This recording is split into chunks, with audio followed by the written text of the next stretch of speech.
Sometimes you have to replace parts. Replacing your latch assembly can remedy problems that tweaks and adjustments simply can't. We'll show you how. Before going for the full replacement, check the spring on the back of your paddle latch. Has it become dislodged? Is it even there?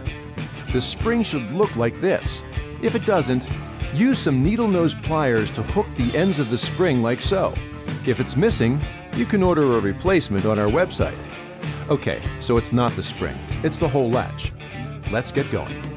Remove the 4 rivets holding on the paddle latch. We recommend a 3/16 inch bit to drill out the rivets.